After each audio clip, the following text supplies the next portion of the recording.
सत्संगत्वे निस्संगत्वं निस्संगत्वे निर्मोहत्वं निर्मोहत्वे निश्चलतत्वं निश्चलतत्वे जीवन्मुक्तिः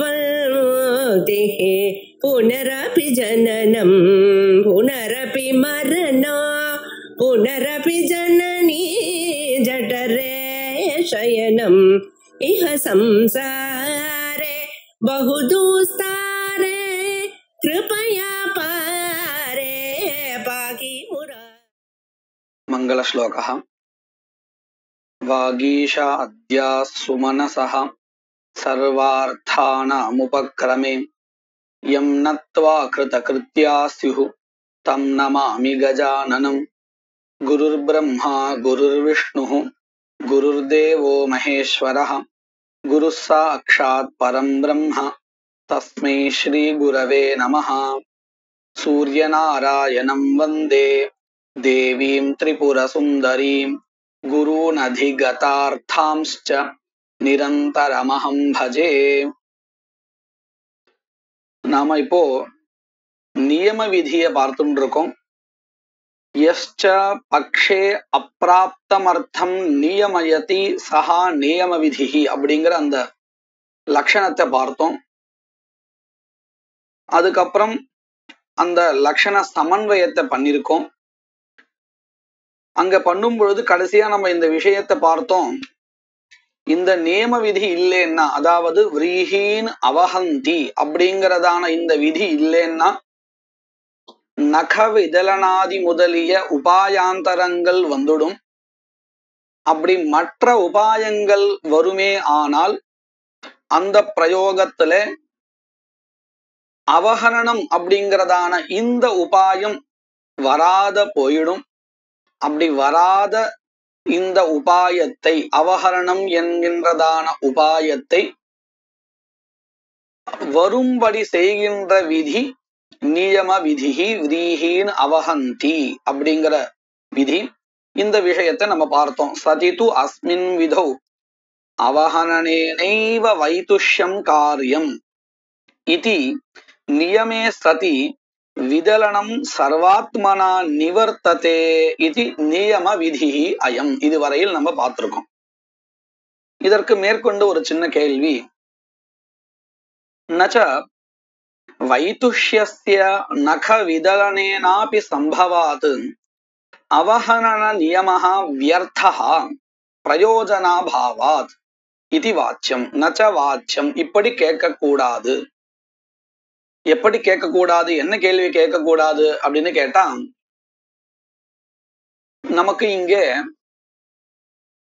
நக விதலனமாகட்டும் அல்லது அவஹனனமாகட்டும் எந்த உபாயத்தை எடுத்துட்டாலும் அங்க பிரயோஜனம் என்னது அப்படின்னு கேட்டால் துஷ விமோகா, இதுதான் பிரயோஜனம். அப்படி இருக்கும் பொழுது இந்த துஷ விமோகா இருக்கே, இந்த தோலை நீக்கிறது, அத எந்த உபாயம் வச்சுண்டு பண்ணாலும் அதுல எந்த ஒரு மாற்றம் வரப்போறது இல்லை. எந்த உபாயத்தை வச்சு பண்ணினாலும் துஷ விமோகா நமக்கு கிடைக்க போறது. அதுல எந்த ஒரு வித்தியாசம் வந்துட போறது இல்லை. நக விதரணம் அந்த உபாயத்தை வச்சுண்டு துஷ விமோகம் பண்ணினாலும் சரி, அல்லது அவஹனனம் பண்ணினாலும் சரி, பிரயோஜனம் ஒண்ணுதான். அந்த தோல் நீக்குதல், அதுதான் பிரயோஜனம். அப்படி இருக்கும் பொழுது அவஹனனேனைவ துஷ விமோகா சம்பாதனீயா, அவஹனனத்தினாலேதான் இந்த துஷ விமோகம் பண்ணணும் அப்படிங்கிற ஒரு நியமம் பண்றேலே இது வியர்த்தம். ஏன்னா பிரயோஜனம் நாஸ்தி, எந்த ஒரு அதிகப்படியான பிரயோஜனமும் இல்லை. எந்த உபாயத்தை வச்சுண்டு பண்ணாலும் பிரயோஜனம் பொதுவாக சமானமாகத்தான் இருக்கு அப்படின்னு கேள்வி. நச்ச வைதுஷ்யஸ்ய, பிரயோஜனமாக இருக்கக்கூடியதான அந்த தோல் நீங்குதல் இருக்கே, அது நக விதலனேனாபி சம்பவாது, நக விதலனம் அல்லது மற்ற உபாயம், அவஹரணமாகட்டும் அல்லது வேறு எந்த உபாயங்கள் ஆகட்டும், எவைகளாக இருந்தாலும் நக விதலனேனாபி சம்பவாது, அவைகளாலும் செய்ய முடியும் என்பதினால் அவஹரண நியமஹா வியர்த்தா, அவஹரணேனைவ துஷ விமோகா அப்படின்னு ஒரு நியமம் பண்றோமே, இது வியர்த்தம். ஏன்னா பிரயோஜனாபாவாத், எந்த விதமான அதிகப்படியான பிரயோஜனமும் இல்லை என்பதினால். இதி நச்ச வாச்சியம், என்று சொல்லக்கூடாது. அப்படின்னா என்ன அர்த்தம்? இங்க ஏதோ ஒரு அதிகப்படியான பிரயோஜனம் இருக்கு. என்னது அது? அவகாதே நைவ வைதுஷ்ய கரணே கிஞ்சித் அதிருஷ்டம் ஜன்யதே இதி நியமாதிருஷ்ட அங்கீகாராத். என்னது அதிகப்படியான பிரயோஜனம் அப்படின்னு கேட்டா, அவகாதே நைவ வைதுஷ்ய கரணே, அவகாதம் பண்ணி அதன் வாயிலாக இந்த வைதுஷ்ய கரணம் செய்தால், அதாவது இந்த தோலை நீக்கினால், கிஞ்சித் அதிருஷ்டம் ஜன்யதே, ஒரு அதிருஷ்டமானது அதிலிருந்து உண்டாகிறது. இதி என்பதினால் நியமாதிருஷ்ட அங்கீகாராத், நியம அதிருஷ்டம் என்ற ஒரு அதிருஷ்டத்தை எப்படி இந்த பிரயாஜாதிகள் பண்ணினால் ஒரு அதிருஷ்டம் உண்டாறது அப்படின்னு ஒத்துண்டிருக்கோமோ, அத போல அவஹரணத்தினால இந்த துஷ விமோகம் செய்தோமே ஆனால் அப்பொழுது அதிலிருந்து ஒரு அதிருஷ்டமானது உண்டாகிறது என்று ஒப்புக்கொள்வதினால் இந்த நியமஹா இருக்கே, அவஹரணேனைவ துஷ விமோகா காரியகான்னு, இது வியர்த்தம் இல்லை.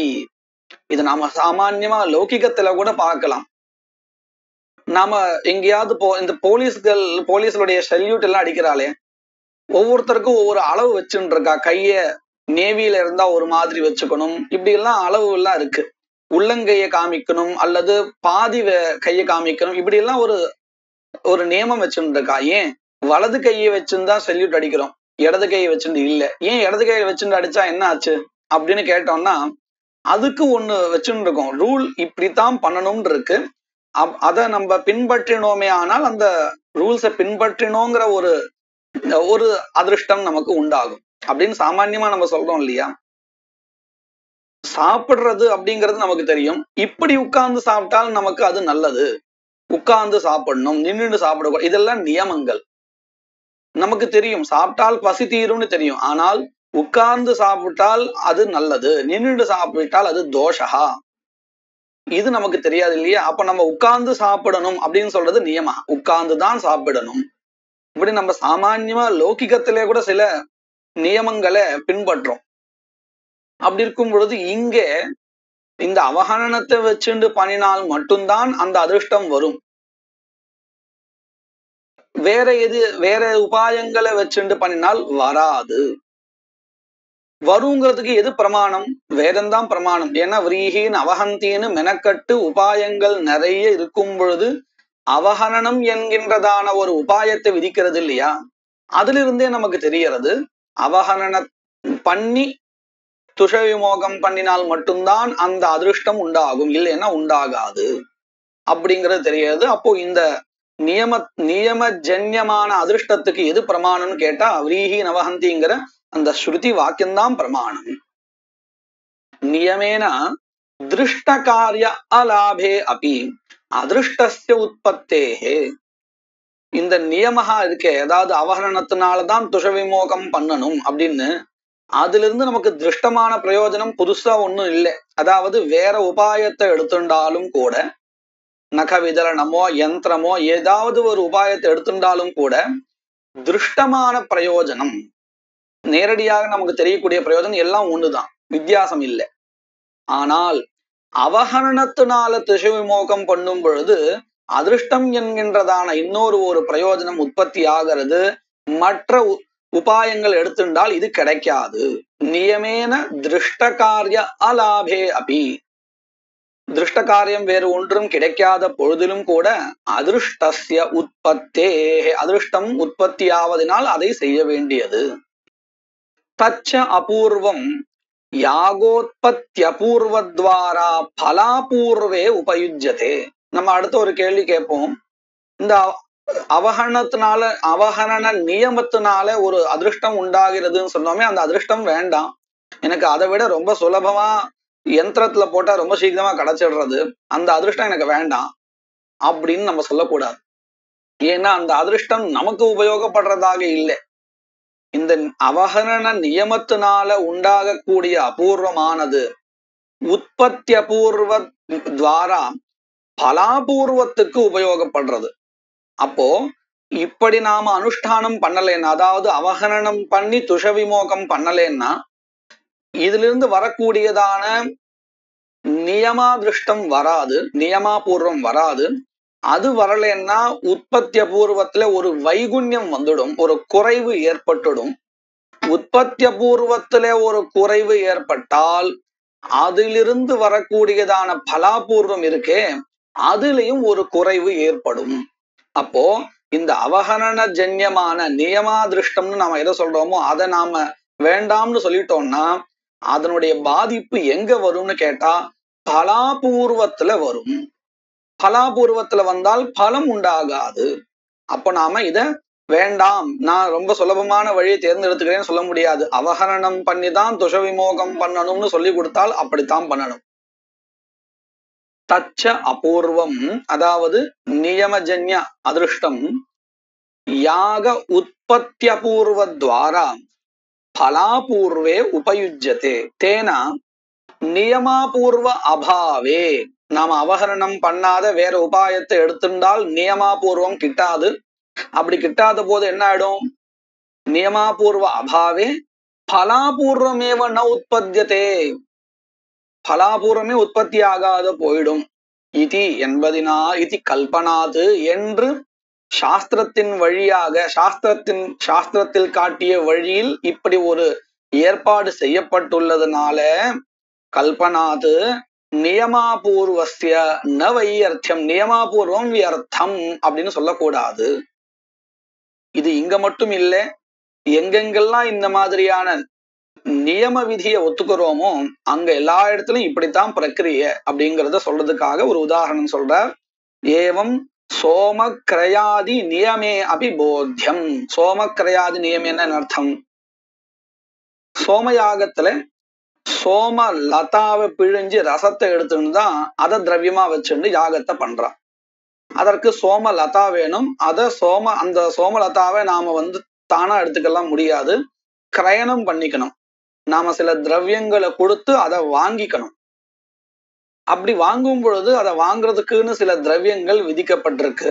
கவா கிரீணாதி, நம்ம பிரசித்தமா அருணயா ஏகஹாயன்யா கவா சோமம் கிரீணாத்தின்னு சொல்றோம் இல்லையா, அதெல்லாம் கிரயணத்தை சொல்லக்கூடிய வாக்கியங்கள் தான். வாசசா கிரீணாதி இப்படின்னு தசபி கிரீணாதின்னு 10 திரவியங்கள் தனித்தனியா சொல்லப்பட்டிருக்கு.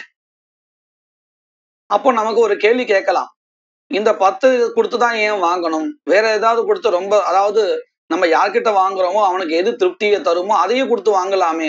பணங்காசு கொடுத்தா ரொம்ப சந்தோஷப்படுவான்னா ரொம்ப சுலபமா அதை கொடுத்துட்டு அது ஒண்ணு மட்டும் கொடுத்துட்டு வாங்கிடலாமே அப்படின்னு கேட்டா அப்படி இல்லை.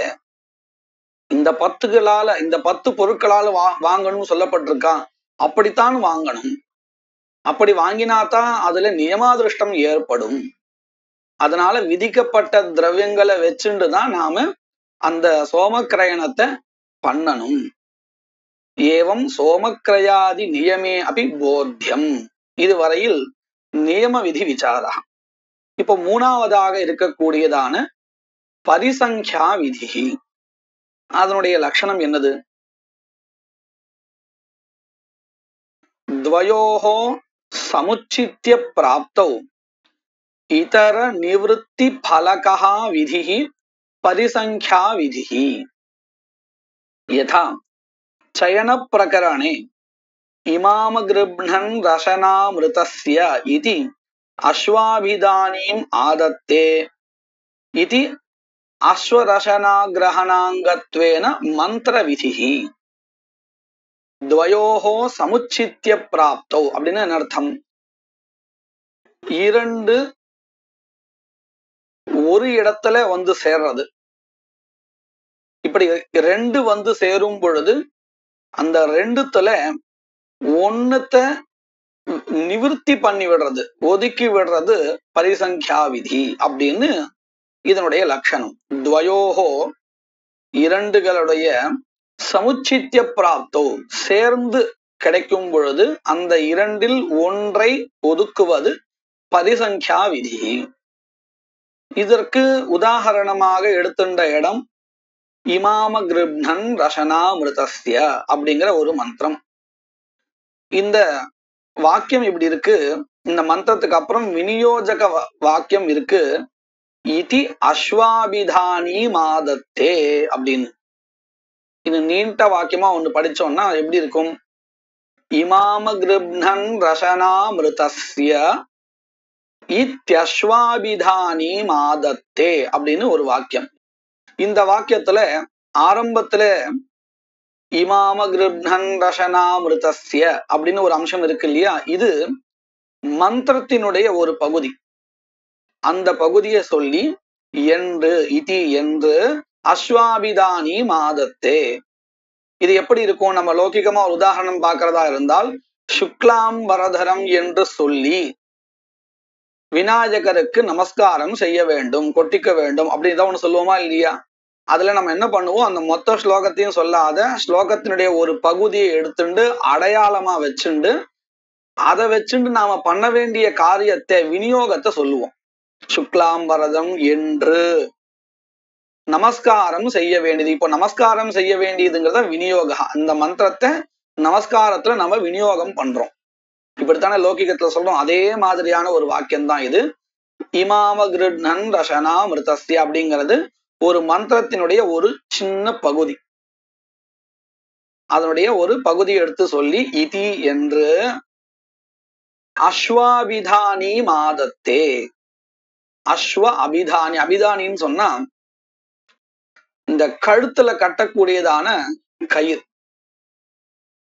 அஸ்வத்துக்கு கட்டக்கூடிய கயிறு. ஆதத்தேன்னா அதை பிடித்து கொள்ளுதல், கிரகித்தல்னு அர்த்தம். இங்க என்ன நிலைமை இருக்கு அப்படின்னு கேட்டால், கர்தபகா அஸ்வஹா, கழுத குதிரை, இந்த ரெண்டுத்தினுடைய இந்த கழுத்துல இருக்கக்கூடிய கயிறை பிடிச்சுக்கணும். இந்த ரெண்டுத்தையும் மண்ணு கொண்டு வரதுக்காக அதை அழிச்சுட்டு போகணும். அப்போ அந்த கழுத்துல இருக்கக்கூடியதான கயிற்றை பிடிச்சுக்கணும். இதுதான் இங்க ஸ்திதி. இந்த மந்திரம் இருக்கே இமாம கிருப்ணன் ரசனாமிருதஸ்ய அப்படின்னு, இந்த மந்திரமானது எந்த அர்த்தத்தை சொல்கிறது அப்படின்னு கேட்டா, இந்த ரசனா கிரகணத்தை சொல்றது. ரசனான கயிறு, அதனுடைய கிரகணத்தை இந்த மந்திரம் பிரதிபலிக்கிறது, பிரகாசிக்கிறது.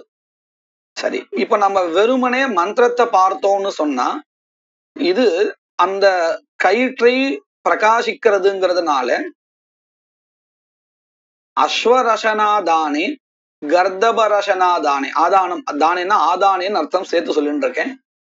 இந்த குதிரையினுடைய கழுத்துல இருக்கக்கூடிய கயிற்றை பிடிச்சுக்கும் பொழுதும் சரி, அல்லது கழுதையினுடைய கழுத்துல இருக்கக்கூடிய அந்த கயிற்றை பிடிச்சுக்கும் போதும் சரி, இந்த மந்திரத்தை உபயோகப்படுத்தலாம். ஏன்னா மந்திரமானது எதை சொல்றது அப்படின்னு கேட்டா, ரசனா கிரகணத்தை தான் பொதுவா சொல்றது. அது அஸ்வரசனாவையா அல்லது கர்தப ரசனாவையான்னு தனித்தனியா சொல்லல, பொதுவாக ரசனா கிரகணத்தை சொல்றது. அப்போ நாம இந்த மந்திரத்தினுடைய அர்த்தத்தை வச்சுண்டு பார்த்தால் ரெண்டுத்தினுடைய ரசனா கிரகணத்துக்கும் இந்த மந்திரத்தை நாம உபயோகிக்க முடியும் அப்படிங்கிறது நிலைமை. இப்போ நாம அப்படித்தானே பண்ணுவோம். மந்திரத்தினுடைய அர்த்தத்தை பார்த்துண்டு ரெண்டுத்தினுடைய அஸ்வரசனா கிரகணத்தை பண்ணும் பொழுது இந்த மந்திரத்தை சொல்லலாம்னு நினைச்சுப்போம். அப்போ இந்த வாக்கியம் என்ன பண்ணி கொடுக்கிறது? மெனக்கட்டு இப்படி சொல்றது, இதி அஸ்வாபிதானி மாதத்தே என்று, அஸ்வ அபிதானி இந்த கழுத்துல இருக்கக்கூடிய கயிறு இருக்கே அதை பிடிச்சுக்கணும் அப்படின்னு சொல்றது. இப்ப நாம இங்க யோசிச்சா நமக்கு புரியும். இந்த வாக்கியம் இல்லைன்னாலும் கூட அஸ்வரசனா கிரகணே, இந்த அஸ்வரசனா கிரகணத்துல இந்த மந்திரம் போய் சேரும், விநியோகிக்கிறதுக்கு தகுதி இருக்குன்னா அந்த அர்த்தத்தை பார்த்தா தெரிகிறது. ரெண்டுத்துக்கும் தானே போறதுக்கு தகுதி இருக்கு. அப்போ இந்த வாக்கியம் இல்லைன்னாலும் கூட, இதி அஸ்வாபிதானி மாதத்தேங்கிற வாக்கியம் இல்லைன்னாலும் கூட இந்த மந்திரமானது, இமாம கிருப்ணன் அப்படிங்கிற மந்திரமானது அஸ்வரசனா கிரகணத்துல விநியோகிக்கப்படும், சந்தேகமே இல்லை. அப்போ எதுக்கு இந்த வாக்கியம் மெனக்கட்டு மறுபடியும் இதி அஸ்வாபிதானி மாதத்தேன்னு சொல்லணும் அப்படின்னு கேட்டா, இந்த வாக்கியத்துடைய தாற்பயம் என்ன அப்படின்னு விசாரிச்சோம்னா, இந்த வாக்கியம் இல்லைன்னாலும் ரெண்டு இடத்துலயுமே இந்த மந்திரமானது விநியோகிக்கப்படும்.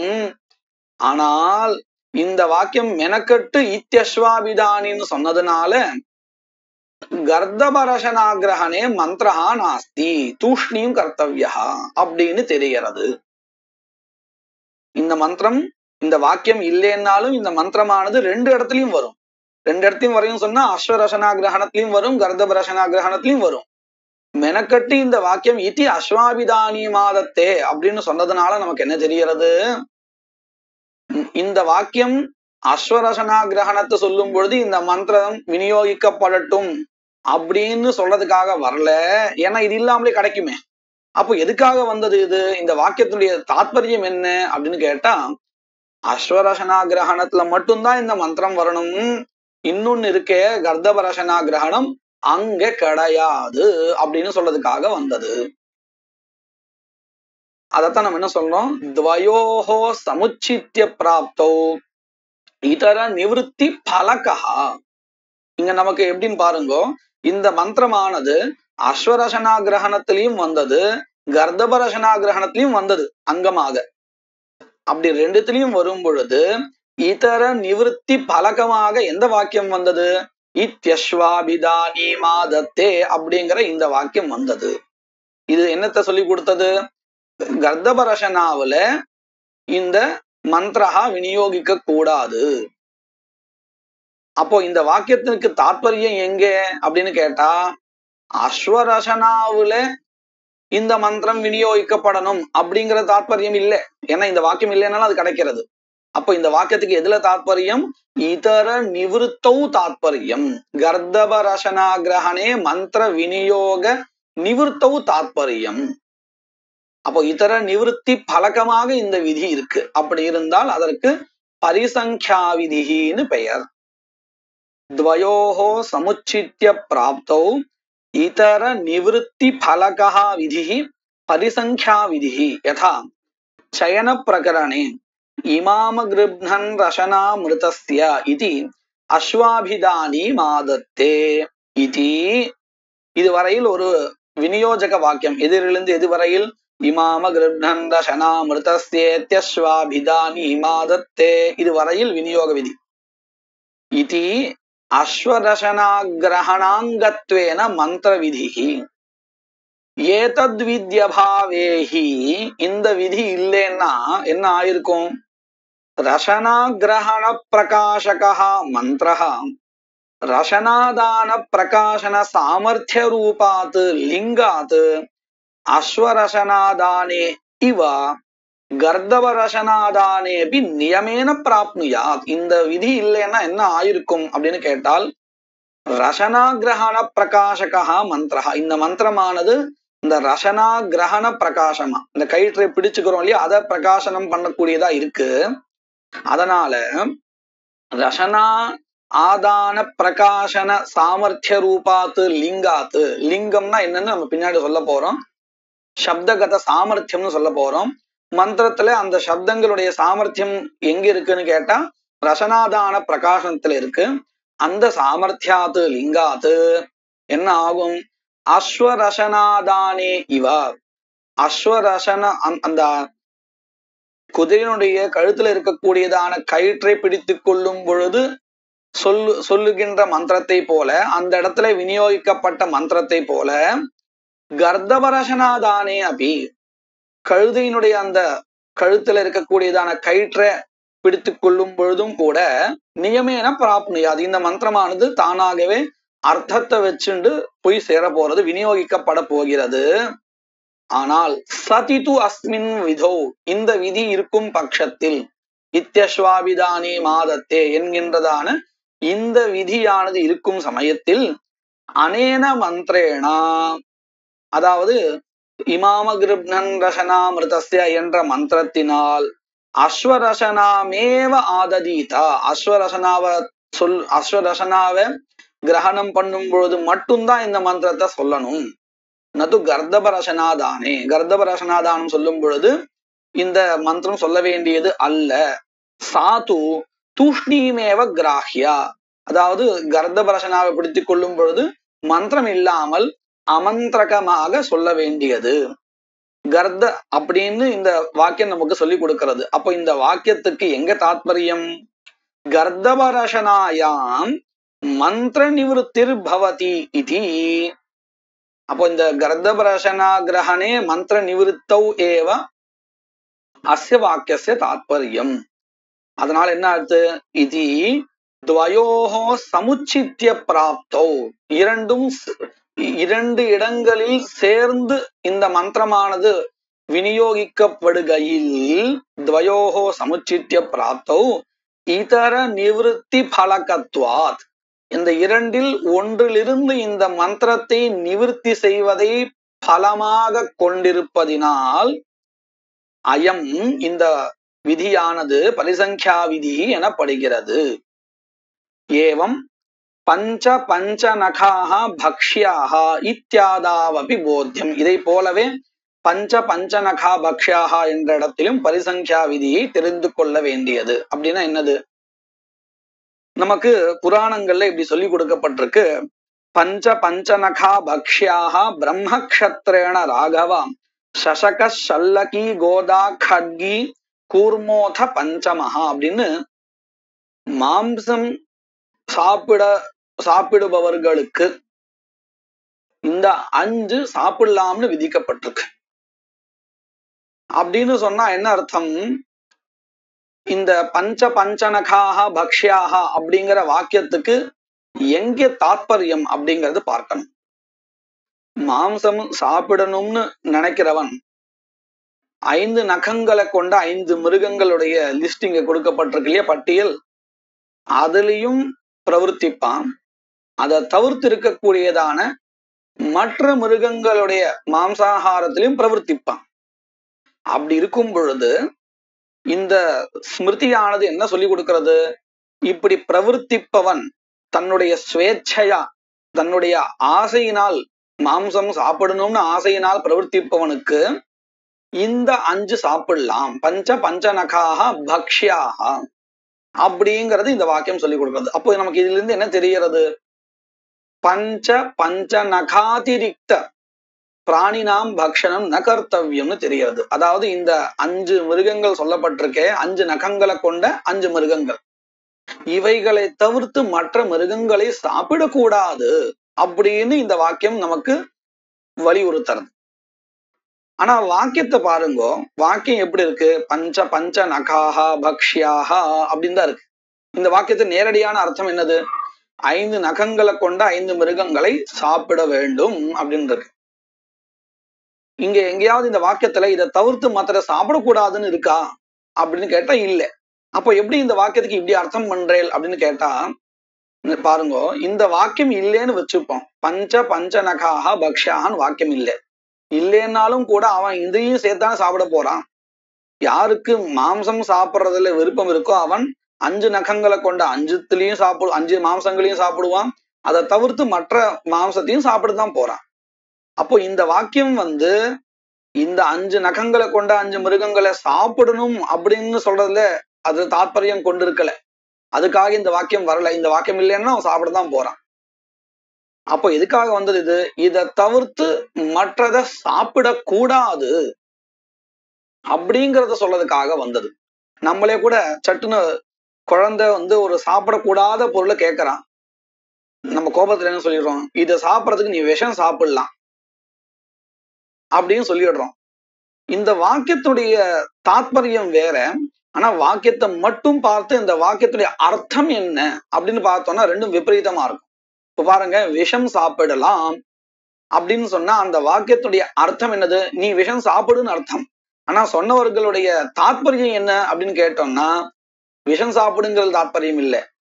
இதை சாப்பிட்றதுக்கு நீ மத்த சாப்பிடலாம், இதை சாப்பிடாதே அப்படிங்கிறது தாத்பரியம். ஆனா அந்த வாக்கியத்துக்கு பார்த்தா அந்த அர்த்தம் தெரியாது. வாக்கியத்துடைய அர்த்தம்னா என்னது? வாக்கியத்திலிருந்து எக்ஸாக்டா நமக்கு என்ன கிடைக்கிறதோ அதுதான் வாக்கியத்துடைய அர்த்தம்.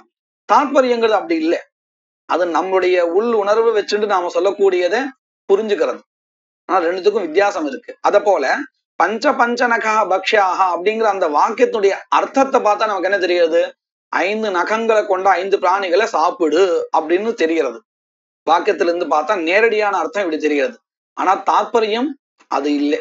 அதை சொல்றதுக்காக இந்த வாக்கியம் வரல. இதை தவிர்த்து மத்த 5 சாப்பிடாதே அப்படிங்கிறதுதான் தாத்பரியம். அப்போ இந்த வாக்கியமானது எதுக்காக வந்ததுன்னு கேட்டா இதர நிவிருத்தி அர்த்தம், அதாவது 5 நகங்களை கொண்ட 5 மிருகங்களை தவிர்த்து மற்ற மிருகங்களை சாப்பிடக்கூடாதுன்னு நிவர்த்தி சொல்றதுக்காக வந்த வாக்கியம்.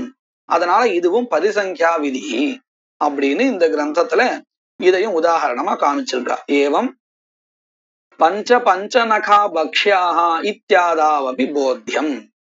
இதோட இந்த கிரந்தத்துல ஒரு பிரகரணம் முடிகிறது, பிரதம பிரகரணம் முடிகிறது. அத த்விதீயம் பிரகரணம்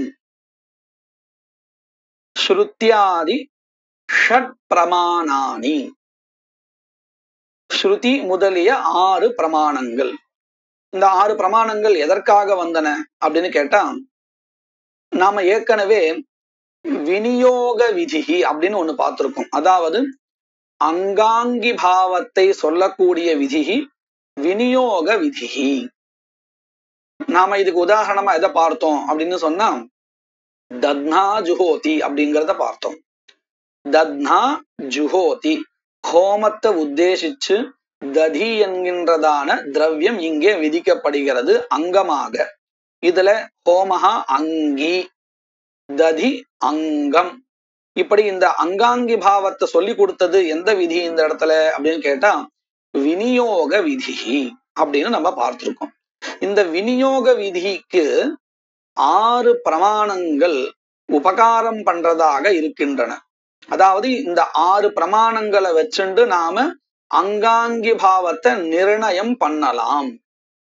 அந்த 6 பிரமாணங்களுக்கு என்ன பேரு அப்படின்னு கேட்டா ஸ்ருதி, லிங்க, வாக்கியம், பிரகரண, தான, சமாக்கியா அப்படின்னு பேரு. இந்த 6 பிரமாணங்களை வச்சுண்டு நாம அங்காங்கி பாவத்தை நிர்ணயம் பண்ணி முடிக்கலாம்.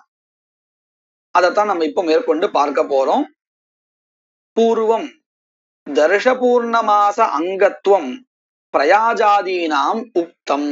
நம்ம இதுக்கு முன்னாடி படிக்கும் பொழுது எப்படி தத்னா ஜுஹோதிங்கிற இடத்துல ததியானது ஹோமத்துக்கு, அக்னிஹோத்திர ஹோமத்துக்கு அங்கம் அப்படிங்கிறத பார்த்தோமோ, அதை போலவே பிரயாஜ யாகங்கள் தர்ஷபூர்ண மாசத்திற்கு அங்கங்கள் ஆகின்றன அப்படின்னு நம்ம பார்த்தோம். இப்படி அங்கங்கள் ஆகின்றனன்னு சொன்னோமே தவிர்த்து எப்படி நமக்கு அது தெரிஞ்சது? பிரயாஜமானது, பிரயாஜ யாகா தர்ஷபூர்ண மாசத்துக்கு அங்கம், இதை எப்படி தெரிஞ்சுட்டோம் அப்படின்னு கேட்டா இந்த 6 பிரமாணங்கள் இருக்கே, அங்கத்துவத்தை சொல்லக்கூடிய 6 பிரமாணங்கள், இதுல ஏதோ ஒன்னாவது அங்க இருக்கணும். இருந்தா தான் அது இதுக்கு அங்கம். பிரயாஜகா தர்ஷபூர்ண மாசத்துக்கு அங்கம்னு தெரிய வரும், இல்லாட்டி தெரியவே வராது. சரி, பூர்வம் தர்ஷபூர்ண மாசாங்கத்துவம் பிரயாஜாதீனாம் உக்தம் தத்ர அங்கத்துவ போதக பிரமாணானி. அதாவது பிரயாஜம் முதலிய அங்கங்கள் தர்ஷபூர்ண மாசத்துக்கு அங்கம். தர்ஷபூர்ண மாச யாகமானது பிரதானம், பிரயாஜங்கங்கள் பிரயாஜ யாக அதற்கு அங்கம் அப்படிங்கிறது தெரிவிக்கிறதுக்கு, இந்த மாதிரி பல இடங்கள்ல தெரிவிக்கிறதுக்கு 6 பிரமாணங்கள் இருக்கின்றன. தத்ர அங்கத்துவ போதக பிரமாணானி ஸ்ருதி, லிங்க, வாக்கியம், பிரகரண, தான, சமாக்கியாபேதேன ஷட். 6 பிரமாணங்கள் இங்கே இருக்கின்றன. முதல்ல ஸ்ருதி. ஸ்ருதிஹி அப்படின்னு சொன்னா அங்கத்தை சொல்லுகின்ற நேரடியான பதம். இப்போ நாமளே லௌகிகத்திலே பார்க்கலாம். மேனேஜர் ராமஹான்னு பேரு. இப்போ ராமன்னு எழுதிருக்கு, அங்க மேனேஜர்னு கீழே ஒரு போஸ்டும் எழுதிருக்கு. அடுத்து பக்கத்து கேபின்ல லக்ஷ்மணஹான்னு எழுதிருக்கு, அசிஸ்டன்ட் மேனேஜர்னு எழுதிருக்கு. இப்போ நமக்கு ஏதாவது சந்தேகம் வருமா? இல்ல யாரு பிரதானம் யாரு அங்கம் அப்படின்னு நமக்கு ஏதாவது சந்தேகம் வருமா? வரவே வராது. ஏன்னு சொன்னா அந்த நேரடியான சப்தமே நமக்கு காமிச்சு கொடுத்துடுது. லக்ஷ்மணன் பக்கத்துல அசிஸ்டன்ட் இருந்தாலே அது அங்கத்துவத்தை தானே சொல்றது, நேரடியா நமக்கு தெரிகிறது. அப்போ இந்த சப்தஹாவே நமக்கு என்ன பண்ணி கொடுத்துறது? அங்கத்துவத்தை சொல்லி கொடுத்துறது. எந்த சப்தஹா? அசிஸ்டன்ட், ப்ரொஃபசர், அசிஸ்டன்ட் ப்ரொஃபசர், இந்த மாதிரி நம்ம பல இடங்கள்ல பார்ப்போம். இந்த அசிஸ்டன்ட்ங்கிறது நம்ம பிரசித்தமா இருக்கவே சொல்றோம். இந்த மாதிரி பல சப்தங்கள் இருக்கு. கோ அப்படிங்கிற கம்பெனிகள் எல்லாம் பார்த்தாலே நமக்கு தெரியும். இந்த மாதிரி பல சப்தங்கள் நேரடியாக அங்கத்துவத்தை சொல்றக்கூடிய சப்தங்கள் நம்ம லோகத்துல பிரதிதின வாழ்க்கையில பார்க்கக்கூடிய சப்தங்கள். இது லௌகிகத்துல. இங்க வைதிகத்துல நமக்கு இருக்கக்கூடியது ஸ்ருதின்னு நம்ம சொல்றோமே. ஸ்ருதின்னா என்னது? நேரடியான சப்தா. எப்படி பார்க்கலாம்? தத்ர தத்னா ஜுஹுயா, தத்னா ஜுஹோத்தின்னு சொன்னாலும் தத்னா ஜுஹுயாத் அப்படின்னு சொன்னாலும் ரெண்டு ஒண்ணுதான். தத்னா ஜுஹுயாத் இத்யத்ர அக்னிஹோத்திர வாக்கிய பிராப்தம் ஹோமம் ஜுஹுயாதித்யனேன உத்திஷ்ய தத் கரணத்வேன திருத்தீயா ஸ்ருத்யா ததி விதீயதே இதி ஸ்ருத்யா தத்னஹ அங்கத்வம். தத்னா ஜுஹுயாத் அப்படின்னு வாக்கியம். இந்த ஜுஹுயாத் அப்படிங்கறதுல ஹூ தாத்துவனால முன்னாடி சொல்லப்பட்ட அக்னிஹோத்திரம் ஜுஹோதிங்கிற வாக்கியத்தினால சொல்லப்பட்ட ஹோமஹா அனூத்யதே, அனுவாதம் செய்யப்படுறது. அந்த அனுவாதம் செய்யப்பட்ட ஹோமத்தை உத்தேசிச்சு தத்னா அப்படிங்கிற பதத்தினால ததியானது அங்கமாக விதிக்கப்படுறது. இப்ப நமக்கு ஒரு கேள்வி வரும், ததி விதிக்கப்படுறது சரி, அது என்ன ததி அங்கமாக விதிக்கப்படுறது? அந்த அங்கத்துவம் எப்படி தெரிஞ்சது அப்படின்னு கேட்டால், அங்க இருக்கக்கூடியதான திருத்தீயா விபக்தியினால தெரிஞ்சது. திருத்தீயா விபக்திக்கு என்ன அர்த்தம்? கரணத்துவம் அர்த்தா. கரணம்னா என்னது? ஒரு காரியத்திற்கு சாதனமாக இருக்கக்கூடியது. நம்ம அன்றாட வாழ்க்கையில நம்ம சொல்றோம், நம்ம இப்போ அன்னம் பண்ணணும்னு சொல்றோம். உடனே அது எப்படி அப்படின்னு கேட்டா, ஜலத்தை வச்சுண்டு அல்லது அக்னியை வச்சுண்டு அப்படின்னு சொல்றோமா இல்லையா? அப்போ அன்னம் அப்படிங்கிறது ஒரு காரியமா இருக்குமே, ஆனால் அதற்கு சாதனம் ஜலம். அதே மாதிரி நெருப்பு அப்படின்னு தெரியறதா இல்லையா? அக்னின்னு தெரியறதா இல்லையா? அது எப்படி தெரிஞ்சது? நெருப்பினால், ஜலத்தினால் அப்படின்னு திருத்தீயா விபக்தி வச்சுதான் சொல்லிட்டு இருக்கோம். மூன்றாம் வேற்றுமை ஆள் அப்படின்னு. அந்த ஆள் அப்படிங்கிறது எதை சொல்றது? அது சாதனத்தை சொல்றது. சாதனம்னு சொன்னா அதுக்கு ஒரு சாத்தியம் வேணும், ஒரு காரியம் வேணும். அது அங்க அன்னம் லௌகிகத்துல. இங்க ஹோமஹா. அப்போ ஹோமஹா சாத்தியம்னு தெரியறது. அது சாத்தியம்னா இது சாதனம்னு தெரியறது. எதனால தெரிஞ்சது? திருத்தீயா விபக்தியினால தெரிஞ்சது, மூன்றாம் வேற்றுமையினால தெரிஞ்சது. அப்போ இங்க ததியானது ஹோமத்திற்கு அங்கம் அப்படிங்கிற விஷயத்த இந்த திருத்தீயா விபக்தி நேரடியாக சொல்லி கொடுத்தது. இப்படி நேரடியாக அங்கத்துவத்தை சொல்லுகின்ற சப்தம் இருக்குமே, ஆனால் அந்த சப்தத்தை தான் நாம ஸ்ருதி அப்படின்னு குறிப்பிடுகிறோம். தத்ர தத்னா ஜுஹுயாத் இத்யத்ர அக்னிஹோத்திர வாக்கிய பிராப்தம் ஹோமம். அக்னிஹோத்திர வாக்கிய பிராப்த ஹோமம்னா அக்னிஹோத்திரம் ஜுஹோதி அப்படிங்கிற வாக்கியத்தினால பிராப்தம் கிடைக்க பெற்றதான ஹோமம், ஹோமத்தை ஜுஹுயாத் என்கின்ற பதத்தினால் உத்திஷ்ய அனுவாதம் செய்து, உத்தேசம் செய்து, தத் கரணத்வேன அந்த அக்னிஹோத்திர ஹோமத்திற்கு கரணமாக திருத்தீயா ஸ்ருத்யா மூன்றாம் விபக்தியினால ததி விதீயதே ததியானது விதிக்கப்படுகிறது. இதி என்பதினால் ஸ்ருத்யா இங்கே ஸ்ருதியினால் அதாவது நேரடியான சப்தத்தினால் தத்னஹா அங்கத்துவம் ததி தத்னஹா அங்கத்துவம் ததியானது ஹோமத்திற்கு அங்கம். ததியில இருக்கக்கூடிய ததி அங்கம்னா அதுல இருக்கக்கூடிய தர்மத்திற்கு அங்கத்துவம் அப்படின்னு பேர். தத்னஹா அங்கத்துவம் உச்சதே. இப்போ நாம 6 பிரமாணங்கள்ல ஒரு பிரமாணத்தை பார்த்திருக்கோம். 2வது பிரமாணம், அந்த பிரமாணத்துக்கு என்ன பேரு? லிங்கம்னு பேரு. லிங்கம் அப்படின்னா சாமர்த்தியம். சாமர்த்தியம்னு நம்ம லோகத்துல என்ன சொல்றோமோ அதேதான். சக்தின்னு சொல்லலாம் வேணா. சாமர்த்தியம் சக்தி எல்லாம் ஒரே அர்த்தம் தான். லிங்கம் நாம சாமர்த்தியம். தச்ச த்விவிதம். சாமர்த்தியம் அப்படிங்கிறது 2 விதமா இருக்கு. ஒண்ணு பொருள்ல இருக்கக்கூடியதான சாமர்த்தியம், இன்னொன்னு சப்தத்துல இருக்கக்கூடியதான சாமர்த்தியம். தச்ச த்விவிதம் அர்த்தகதம் சப்தகதம் சேதி. அர்த்தகதம்னா அர்த்த பதத்துக்கு இங்க பொருள் அப்படின்னு அர்த்தம். பொருள் இருக்கக்கூடியதான சாமர்த்தியம். இன்னொன்னு சப்தகதஞ்சேதி. ஆத்யம் யதா, ஆத்யம்னா முதலாவது, அதாவது அர்த்தகத சாமர்த்தியம். யதா எவ்வாறு, அதற்கு உதாரணம் ஸ்ருவேண அவத்யதி இதி அவதான சாமான்ய சேஷத்துவ அவகமே அபி ஸ்ருவஸ்ய சாமர்த்திய ரூபாத் லிங்காத் ஆஜ்ய சான்னாயாதி திரவத்ரவ்யஸ்ய அவதான விசேஷாங்கத்துவம். இங்க என்ன நிலை அப்படின்னு நம்ம முதல்ல புரிஞ்சுக்கணும். ஸ்ருவேண அவத்யதி, ஸ்வதிதினா அவத்யதி, இப்படி எல்லாம் வாக்கியங்கள் இருக்கு. ஸ்ருவஹா அப்படின்னா ஒரு காஷ்ட விசேஷா. நாம இதை பல இடங்கள்ல ஹோமங்கள்ல ஸ்மார்த்தத்திலே பார்த்திருக்கலாம். ஒரு குழி இருக்கும், அதாவது நம்ம அந்த கரண்டின்னு சொல்லிட்டு இருக்கோம் இல்லையா, சிற்கு சுவம்னு, அதுதான் அது. ரொம்ப லௌகிகமா சொல்லதா இருந்தால் ஹோம கரண்டி அப்படின்னு சொல்லிக்கணும். சரி, இப்போ அவதானம்னா என்னது அப்படின்னு கேட்டா, ஒரு ஹவிஸ நம்ம என்ன பண்ணிட்டு இருக்கோம், ஒரு பெரிய பாத்திரத்துல வச்சுட்டு இருப்போம், அதுல இருந்து ஒரு பாகத்தை எடுப்போம், அதுக்கு அவதானம் அப்படின்னு பேரு. இப்போ இங்க நம்ம கவனிக்கலாம், ஸ்ருவேண அவத்யத்தின்னு ஒரு வாக்கியம் இருக்கு. ஸ்வதிதினா அவத்யதி, ஸ்வதிதிங்கிறது ஒரு கத்தி மாதிரி இருக்கக்கூடியதான ஒரு பொருள், கத்தின்னு கூட வச்சுக்கலாம் ஸ்வதிதி. அது இங்க ரெண்டுத்தினாலையும் அவதானம் சொல்லப்பட்டிருக்கு. ஸ்ருவத்தினாலையும் அவதானம் சொல்லப்பட்டிருக்கு, ஸ்வதிதினாலையும் அவதானம் சொல்லப்பட்டிருக்கு.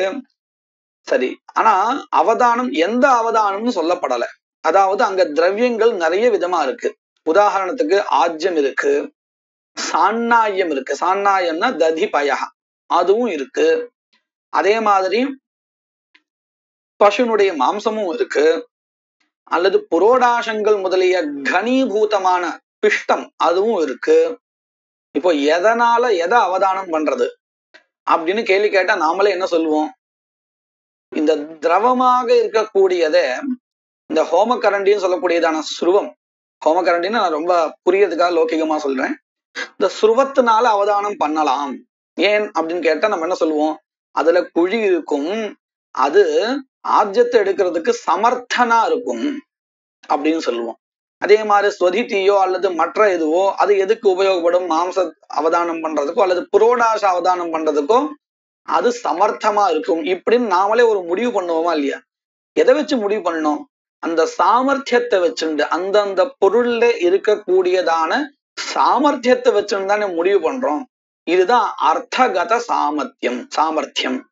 இந்த சாமர்த்தியத்தை வச்சு நம்ம என்ன பண்றோம், பொதுவாக சொல்லப்பட்டிருந்தாலும் ஸ்ருவேண அவத்யத்தின் தான் இருக்கு, எந்த திரவியத்தை அவதானம் பண்ணணும் அப்படின்னு இல்லைன்னாலும் நாம அந்த சாமர்த்தியத்தை பார்த்து என்ன பண்றோம், ஆஜ்யாதி திரவத்ரவிய அவதானம் பண்ணணுமா இருந்தால் இந்த ஸ்ருவத்தை வச்சுன்னு பண்ணணும். அப்படின்னா என்ன அர்த்தம், ஆஜ்யாதி திரவத்ரவிய அவதானம் பிரதி இந்த ஸ்ருவஹ அங்கம் அப்படிங்கிறத நாம முடிவு பண்றோம். ஆஜ்யம் முதலிய திரவத்ரவியங்களுடைய அவதானம் பண்ணுகையில் அதற்கு அங்கமாக இந்த ஸ்ருவத்தை நாமள முடிவு பண்ணிட்டோம் இல்லையா? இதை எப்படி முடிவு பண்ணணும், அங்க பொதுவாதான வாக்கியம் இருக்கு, ஸ்ருவேன அவத்யதின்னு தான் இருக்கு அப்படின்னு கேட்டா, அந்த ஸ்ருவத்துல இருக்கக்கூடியதான சாமர்த்தியத்தை வச்சுண்டு இப்படி அர்த்தம் பண்ணினோம். இதுதான் அர்த்தகத சாமர்த்தியம் அப்படின்னு சொல்லிட்டு இருக்கோம்.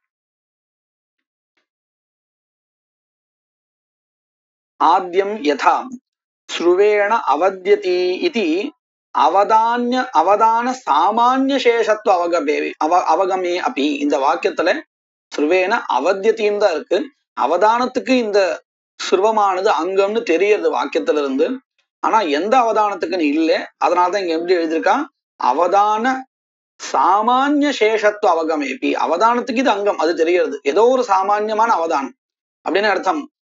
விசிஷ்ய ஒரு இந்த அவதானம் அந்த அவதானம் இல்லை, பொதுவாக அவதானத்துக்கு அங்கம் இப்படின்னு தெரிஞ்சாலும் கூட ஸ்ருவஸ்ய சாமர்த்திய ரூபாத்து லிங்காத்து, சாமர்த்தியம் என்கின்றதான அந்த லிங்கத்திலிருந்து ஹேது, அதாவது அந்த ஹேத்து அந்த சாமர்த்தியத்தை வைத்துக்கொண்டு காரணமாக வைத்துக்கொண்டு ஆஜ்ய சான்னாயாதி திரவத்ரவியஸ்ய அவதான விசேஷாங்கத்துவம், திரவத்ரவியமாக இருக்கக்கூடியதான ஆஜ்யம் முதலிய அவதானங்களுடைய அங்கமாக இது நிர்ணயம் செய்யப்படுகிறது. எதை வச்சுண்டு, அர்த்த சாமர்த்தியத்தை வச்சுண்டு.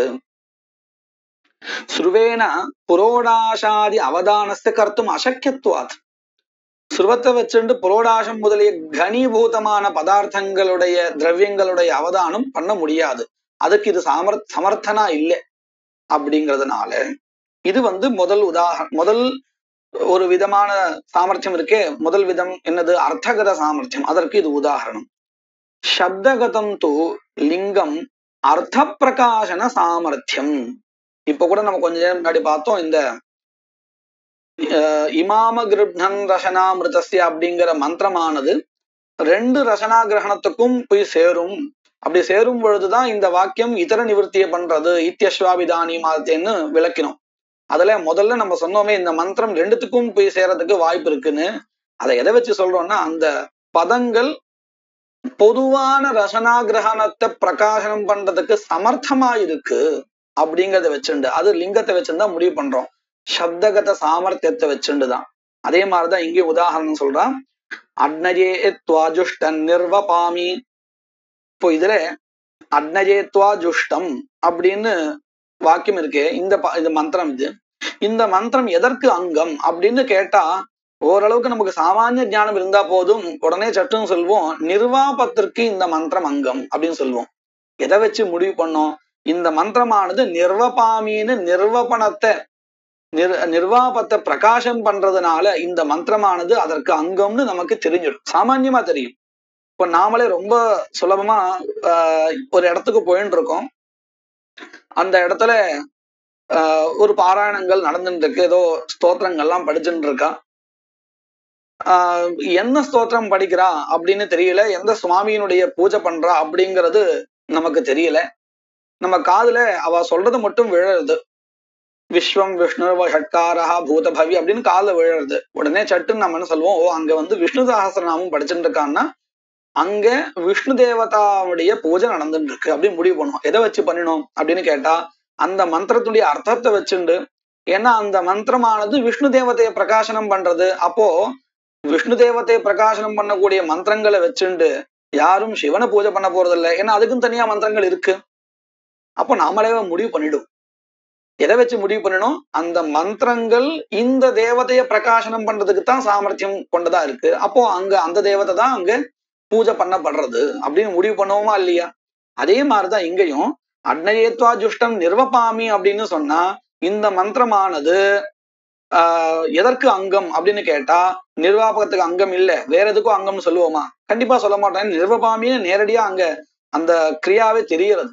அப்போ நிர்வாபத்துக்கு இந்த மந்திரமானது அங்கம்னு நமக்கு சப்தகத சாமர்த்தியத்திலான, சப்தகதன சப்தத்துல இருக்கக்கூடியதான சாமர்த்தியத்தை வச்சுண்டு நம்மளால முடிவு பண்ண முடியறது. யதா அக்னஜேத்வா ஜுஷ்டன் நிர்வபாமீதி மந்திரஸ்ய நிர்வாப பிரகாசன சாமர்த்திய ரூபாத் லிங்காத் நிர்வாபாங்கத்துவம் யஸ்ய மந்திரஸ்ய யத் பிரகாசன சாமர்த்தியம் தஸ்ய ததங்கத்துவம். ஒரு பொதுவான சாமானிய வியாப்தியை சொல்லி கொடுக்கிறார். எந்த மந்திரத்திற்கு எதை பிரகாசனம் பண்ணக்கூடியதான சாமர்த்தியம் இருக்கோ அந்த மந்திரம் அதற்கு அங்கம். இப்போ நாம சொன்னோம் இல்லையா, விஸ்வம் விஷ்ணு வகக்காராங்கிற இந்த ஸ்லோகமானது விஷ்ணுவை பிரகாசிக்கக்கூடிய சாமர்த்தியத்தை கொண்டதா இருக்குமே. ஆனால் இந்த ஸ்லோகமானது விஷ்ணு தேவதாவுடைய அங்கம், அல்லது விஷ்ணு தேவதா சம்பந்தமான பூஜைக்கு அங்கம் அப்படின்னு முடிவு பண்ணிக்க வேண்டியதுதான். அந்த மாதிரி இங்கேயும் யஸ்ய மந்திரஸ்ய யத் பிரகாசன சாமர்த்தியம், எந்த மந்திரத்திற்கு எதை எந்த பொருளை பிரகாசிக்கின்ற சாமர்த்தியம் இருக்கோ, எந்த பொருளோ அல்லது ஏதாவது ஒரு கிரியையோ எதை பிரகாசன பண்றதுக்கு சாமர்த்தியம் இருக்கோ, தஸ்ய மந்திரஸ்ய அந்த மந்திரத்திற்கு ததங்கத்துவம், அந்த பொருளுடைய அங்கம் அல்லது அந்த கிரியாவினுடைய அங்கமாக அந்த மந்திரமானது இருக்கும். மங்கள ஸ்லோகா. சூரியநாராயணம் வந்தே தேவீம் திரிபுர சுந்தரீம் குருநதிகதார்த்தாம்ஸ்ச நிரந்தரமஹம் பஜே.